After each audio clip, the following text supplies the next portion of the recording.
تو میں آپ کے ذریعے بھی اپنے حلقہ احباب کو کہتا ہوں، مخالفت والوں کو ہم کچھ نہیں کہتے، انہیں ہم شاباش کہتے ہیں، اور ڈٹ کے مخالفت کرو۔ میں کبھی کسی مخالف سے، وہ اپنا ہو پرایا ہو، سفید داڑھی ہو کالی داڑھی ہو یا داڑھی نہ ہو، میں ان سے پریشان نہیں ہوتا۔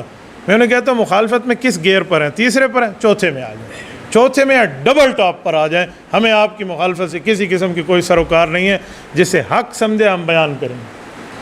کچھ لوگ مجھے کچھ عرصہ سے کہہ رہے ہیں حضرت آپ نے فلاں کے خلاف کہہ دیا، فلاں کے خلاف کہہ دیا، ان کی اتنی بڑی نیکیاں ہیں، ان کے اتنے بڑے کام ہیں۔ میں نے کہا نیکی اور کام کی بات نہیں ہے، اختلاف حق کا تھا، ہم نے کہہ دیا۔ آپ ایک مولوی کو اتنی گنجائش بھی نہیں دیتے وہ کسی دوسرے مولوی سے گلہ کر سکے۔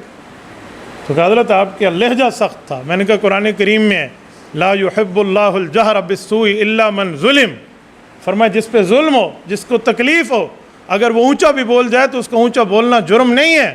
یہ اللہ کا قرآن 6 پارہ پہلا صفحہ کہہ رہا ہے۔ تو ہمارے اوپر ظلم ہوا ہے، ایک اہل حق بندہ اہل باطل کی گود میں بیٹھے، ان کے حق میں بولے، اور خود کو کہے میں سیاسی بھی نہیں ہوں، پھر بھی ان کے لیے تائید کرے، اور ہم ایک جملہ بول دیں، آپ ہمارے خلاف طوفان بدتمیزی برپا کریں، کل کا آج کریں، ہمیں اس سے کوئی فرق نہیں پڑے۔ میں نے اپنے ساتھیوں کو، میں نے کہا سینہ بڑا کرو، کہتے جی فلاں نے کہا ہے۔ میں نے کہا ذرا ان کی پروفائل کھول کے دیکھیں، کسی نہ کسی مسئلے میں یوتھیت آپ کو نظر آئے گی۔ یہ بندے ہمیں سمجھائے ہیں، ان کے کمنٹس پر ہم اپنے دل چھوٹے کر لیں، کمنٹس پر دل بڑا کر لیں۔ یہ دن عبد الواحد قریشی کے سینے میں رب نے نہیں رکھا، وہ دل کوئی اور ہے، یہ ہمارے سینے میں نہیں ہے۔ اسی لیے نہ میں اس مسئلے پر دل چھوٹا کرتا ہوں، نہ اس پر دل بڑا کرتا ہوں، جو حق سمجھاؤں وہ کہتا ہوں۔ گالی نہیں دیتے، کسی کی پگڑی نہیں اچھالتے، کسی کی ذات پر بات نہیں کرتے، لیکن جسے حق سمجھا ہے اسے کہا ہے، کوئی خوش ہو یا کوئی ناخوش ہو۔ ہم نے تمہارے کہنے کی وجہ سے نہیں کہا۔ آج ایک عالم دین نے باہر ملک سے مجھ سے رابطہ کیا، اتنے اچھے انداز میں انہوں نے گفتگو فرمائی، یقین مانیں جیسے رس گھلا ہوا۔ اس میں مجھے وہ کہہ رہے تھے حضرت آپ کی باتیں ٹھیک ہے، آپ کا لہجہ سخت ہے۔ میں نے کہا مولانا اس کا معنی ہے موقف آپ کا اور میرا ایک ہے کہ مولانا غلط کر رہے ہیں؟ کہتے جی ہاں۔ تو میں نے کہا آپ اچھے لہجے میں ان کے خلاف یہ گفتگو ریکارڈ فرما دیں۔ کہتے نہیں۔ میں نے کہا پھر مجھے کیوں کہتے ہو کہ تم نے غلط کہا؟ جب کہا میں نے ٹھیک ہے تو اچھے لہجے میں کہہ دے۔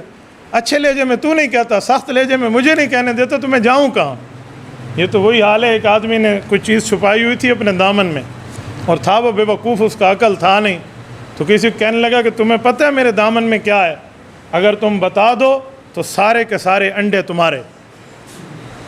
اب بتا بھی دیا کہ انڈے ہیں، اور پھر کہا اگر یہ بتا دو نا کہ بدخ کے ہیں یا مرغی کے ہیں تو وہ مرغی بھی تمہاری، اور اگر بتا دو کتنے ہیں تو 12 کے 12 تمہارے۔ میں نے کہا یہ والا کام ہمارے ساتھ نہ کر۔ اللہ نے ہمیں الحمدللہ عقل بھی دیا ہے، اہل علم کے ساتھ بھی جوڑا ہے، اہل حق کے ساتھ بھی جوڑا ہے۔ ایک ہمارے مولوی صاحب ہیں، وہ کہہ رہے ہیں میں حضرت مولانا قائد جمعیت کے پاس آپ کی شکایت لے کر جاؤں گا۔ میں نے کہا جی بسم اللہ، قائد محترم فرما دیں گے میں آج رک جائیں گے۔ آپ جس مسئلے پہ شکایت کی بات کر رہے ہیں تو آپ چلے جائیے، آپ کو سمجھ آ جائے گی۔ بھئی ایک بندے کو، ایک عالم کو، چلو یار دوسرے عالم پہ آپ بات کرنے کا حق نہیں دیتے تو بولے گا کون؟ ایک مولوی کو کون سمجھائے گا؟ پورے پاکستان والے سارے چپ ہوں تو کسی کو تو نشانہ بننا پڑے گا۔ جو 100 تیر لگنے ہیں نا وہ میرے سینے میں لگ جائیں، میں سہ جاؤں گا، مجھے پرابلم نہیں ہے، لیکن حق بات پہ ہم کسی کی پرواہ نہیں کیا کرتے۔ یہ اس لیے آپ کو کہہ رہا ہوں کہ آپ بھی پریشان نہ ہوں، بس دل چھوٹا نہ کریں۔ ساتھی مجھے اسکرین شاٹ بھیجتے ہیں حضرت فلاں نے 2 کمنٹس آپ کے خلاف کیے، میں نے کہا 3 صفر اور لگا کے 2000 کرے، موقف نہیں بدلنا۔ یار موقف ایسے تھوڑا بدلا جاتا ہے، فلاں کے کہنے میں بدل دیں، فلاں کے کہنے پہ کوئی دلیل آئے، کوئی بات ہو تو پھر بندہ پیش کرے۔ تو اس لیے آپ حضرات سے میں کہتا ہوں آپ ہمارے لیے دعا تو ضرور کریں۔ جو حلقہ احباب ہے اس سے تو کہوں گا، جو حلقہ ابغاض ہے وہ جانے، اس کا کام جانے، ہمیں اس سے کوئی پرابلم، کوئی سروکار نہیں ہے۔ مولانا حیدری شیخ رحمہ اللہ فرماتے تھے ہمارے جلسے میں کچھ مسلمان آتے ہیں، کچھ مہمان آتے ہیں، تو فرماتے تھے مسلمان ہمارا ساتھ دیں، مہمان صرف نظارہ کریں۔ تو میں بھی اپنوں کو کہتا ہوں، اہل باطل کو ہم نہیں کہتے، یا چیک کرنے والوں کو ہم نہیں کہتے بھی آج کتنا بدلا، آج فلاں بدلا۔ اہل حق کا موقف ہے، اہل حق کی بات ہے، تو ہم زندہ رہیں یا دنیا سے چلے جائیں، ہم اہل حق کی بات میں شمار ہوں گے۔